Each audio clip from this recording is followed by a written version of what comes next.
आप सभी को प्रभु यीशु मसीह के नाम पे जय मसीह की। आज सभी का दिन आपका बहुत अच्छा हो। आज का जो विषय है वो है फेवर। फेवर हम बहुत बार फेवर की मांग करते हैं या फेवर चाहते हैं कि हमारे लिए कोई खड़ा हो, कोई ऐसा कि जो हमेशा हर वक्त हमारे लिए कि हम क्या हो जाता है, हम एज अ ह्यूमन की हम क्या बोलते हैं, हाँ हम सही हैं तो हमको कौन सही और साबित कर सकता है अब अपने कुछ स्टेटमेंट्स के द्वारा, है ना। फेवर हम जो है इंसान जो चाहता है वो इस तरीके का फेवर चाहता है, क्योंकि ये फेवर किसका है कि हमें यहाँ रहना है, हमें यहाँ रहना है, हम अपने आप को कैसे सही और सच्चा साबित कर सकते हैं, उसका फेवर चाहते हैं। फेवर आपके जीवन में अलग अलग प्रकार से कार्य करते हैं कि हर कोई हमारी सुने उस चीज़ का फेवर, या हमारे हक में फ़ैसला हो उस चीज़ का फेवर, या केवल हमारे लिए ही सोचा जाए उस चीज़ का फेवर, या हम जो भी अच्छा अगर करते हैं तो लोग उसका फेवर करें उस चीज़ का फेवर, कि आपने जो किया आपने क्या अभी तक दिखाया कि नहीं दिखाया, कि लोगों को पता है कि नहीं कि आपने कुछ अच्छा किया है, इस चीज़ का फेवर। बहुत सारे फेवर हैं। आज हम देखेंगे एक्चुअल में प्रभु आपके जीवन में कैसे फेवर को काम करता है। क्यों? क्योंकि हमारा जो सही फेवर है वो हमारा प्रभु करता है हमारे लिए। कि अगर हम चाहते हैं कि एक सारी चीज़ों के लिए कि प्रभु का फेवर यदि आप देखना चाहते हैं तो आप आज की सुबह केवल प्रभु के फेवर को अपने जीवनों में मांगे, क्योंकि यदि प्रभु का फेवर है तो फिर आपका जो जीवन है वो उस फेवर के साथ हमेशा के लिए चलता रहेगा, क्योंकि जो प्रभु का फेवर है वो कभी नहीं हटता। इंसान का जो भरोसा है, जो फेवर है वो हट सकता है लेकिन प्रभु का नहीं। तो आज हम देखेंगे एक ऐसे मनुष्य के जीवन में भी देखेंगे जिसके ऊपर हमेशा यहोवा का प्रभु यहोवा यिर्मयाह का हमेशा फेवर रहा है, प्रभु का हमेशा उसके ऊपर फेवर रहा है। वो ता ज़िंदगी हमेशा प्रभु के साथ चलता रहा, हर परिस्थिति में। चाहे उसके पास जब कमी थी तब भी वो फेवर में चला, और उसके बाद प्रभु ने उसका फेवर किया उसके बाद।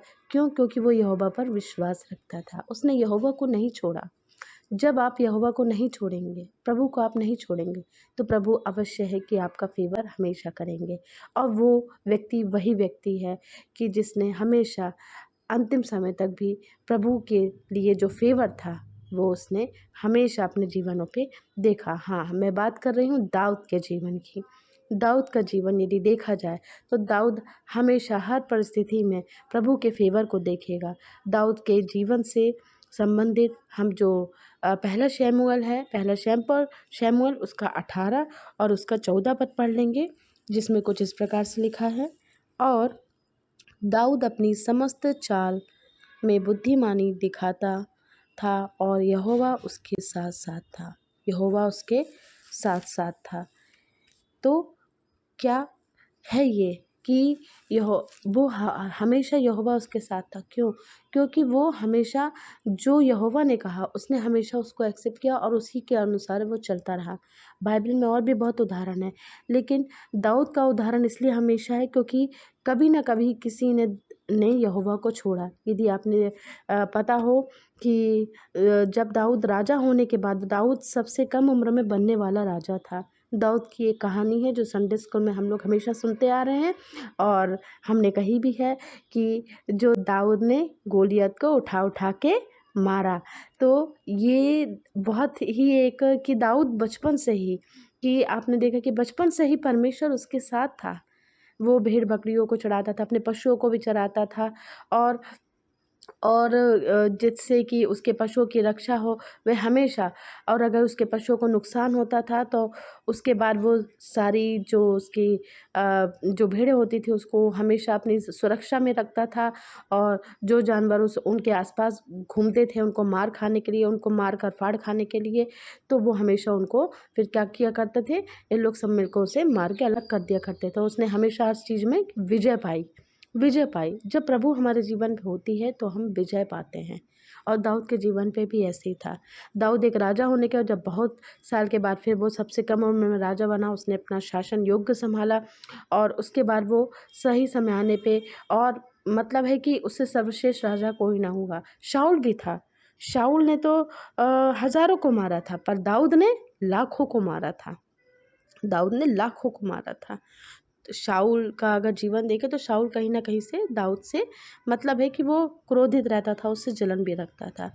यही कि यहोवा हमेशा उसके साथ था। क्यों? अब यहोवा उसके साथ था, वो इसलिए जलन रखता था। तो यहोवा उसके साथ नहीं रहा। क्यों?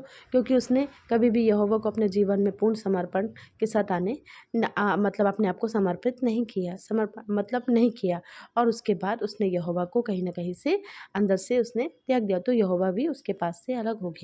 लेकिन दाऊद के साथ हमेशा रहा। दाऊद ने उस समय भी जब उसने दाऊद ने जब नाचा था यहोवा की स्तुति के लिए, यहोवा के स्तुति गान के लिए, उसने उसने किसी की परवाह नहीं करी, बस यहोवा के मंदिर पे में नाचता हुआ, बिल्कुल नाचता हुआ, और उसके बाद उसने अपना राज की जो कवच था वो भी उतारते हुए वो यहोवा का गीत गाते हुए चला ही गया। यहोवा का गीत अगर हमने सुना भी हो, यहोवा भी दाऊद के आंगन में झूम-झूम के नाचा।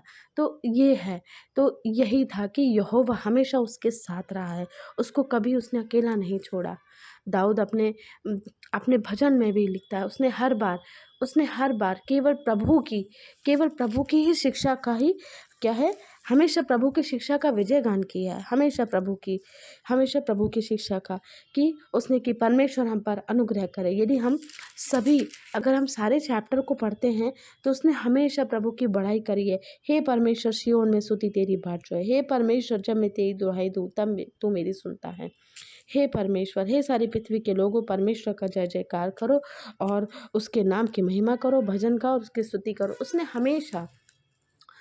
अपने पूरा दाऊद का जो भजन संहिता है, जो दाऊद ने लिखा है, ठीक है, उसने हमेशा जो दाऊद के एक तरीके से स्तुति गान है इस परमेश्वर के लिए, तो उसने हमेशा ही यही काम किया। उसने हमेशा अपने अंतिम समय तक केवल हमेशा प्रभु के लिए देखा है। क्यों? क्योंकि फिर प्रभु ने भी उसका फ़ेवर किया है, उसकी हर परिस्थिति में ऐसी प्रभु है।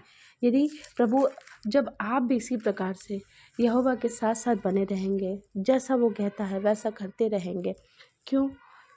आप लोग बोलेंगे क्यों? क्योंकि यहोवा जो कहता है, ईश्वर जो हमसे बातें करता है, क्योंकि उसने बोला है, अगर तुम मनुष्य पे भरोसा रखते हो, तो मनुष्य कहीं न कहीं तुम्हारा भरोसा तोड़ सकता है, लेकिन परमेश्वर नहीं तोड़ सकता है। इसलिए यही है कि हमें परमेश्वर हमारा मित्र है, परमेश्वर हमारा शरण स्थान है, कि यदि हमें जब भी कोई भी कठिनाई है तो पहला स्थान देते हम परमेश्वर के साथ जाए, तो प्रभु का फ़ेवर आप हमें देखेंगे, बिल्कुल देखेंगे आप अपने जीवन पे। ये नहीं कि जस्ट ये कहने वाली बस बात है, वचन में लिखा है हर एक चीज़ कि प्रभु की सामर्थ्य, प्रभु का फ़ेवर आप अपने जीवनों पे देखेंगे, प्रभु आपके साथ रहेगा। यदि आप प्रभु की आज्ञाओं को मानेंगे, प्रभु के साथ कहे हुए सारे वचनों के अनुसार चलेंगे, प्रभु की लिखी हुई बातों पर विश्वास करेंगे। कभी-कभी क्या होता है, हम विश्वास नहीं करते, बोलते हैं हाँ, अरे ऐसा थोड़ी ना होता है कि अभी बोला, वो किया और हाँ, हो ही जाएगा। नहीं, हमारे काम करने से होता है, क्योंकि कहीं-कहीं हम में अहम आता आता है, तो हम क्या करते हैं, हम अपने अकॉर्डिंग बोलना शुरू कर देते हैं, या अपने अकॉर्डिंग हम उस चीज़ के लिए खुद ही फैसला लेना भी शुरू कर देते हैं। तो यही है कि हमारे में क्या हो जाता है, अहम आ जाता है, तो हम क्या करते नहीं, अब ज़रूरी थोड़ी ना है, फिर जब हम करेंगे भी नहीं तो फिर कैसे होगा? हाँ, बिल्कुल करेंगे, लेकिन कैसे करेंगे? कहाँ से करेंगे? आगे का मार्ग क्या होगा? तो उसके लिए हमें है कि प्रभु के जो वचन हमें दिया गया उस पर विश्वास करें, उस पर विश्वास करते हुए सारे काम करें। तो अगर हम विश्वास करते हुए सारे काम करते हैं तो यकीनन है कि परमेश्वर हमारे साथ होगा। तो ये है प्रभु का वचन जो आपके जीवनों पे भी कार्य करता है, मेरे जीवन पे भी कार्य करता है। सारी चीज़ें ये यदि हम परमेश्वर की जितना हो सके परमेश्वर की आज्ञाओं को मानेंगे, पूरी कोशिश करिए, प्रार्थना करते रहिए कि कोई भी हमें इस परमेश्वर की राह पे हमें अलग ना कर सके। कैसा भी हो, कैसी भी परिस्थिति हो, हम परमेश्वर को हमेशा एक प्रथम स्थान देते हुए उसको ही अपने जीवन पे हमेशा बनाए रखें कि हाँ, परमेश्वर तू हमारे साथ रहे, परमेश्वर तू हमारा सहायक है, तू मेरे प्राण को सँभालता है, तू मेरे प्राणों को नाश होने से बचाता है, परमेश्वर ऊँचा गढ़ है। हाँ, तो प्रभु यीशु हमेशा आपके साथ पवित्र आत्मा की तरह हमेशा हमारे साथ रहेंगे।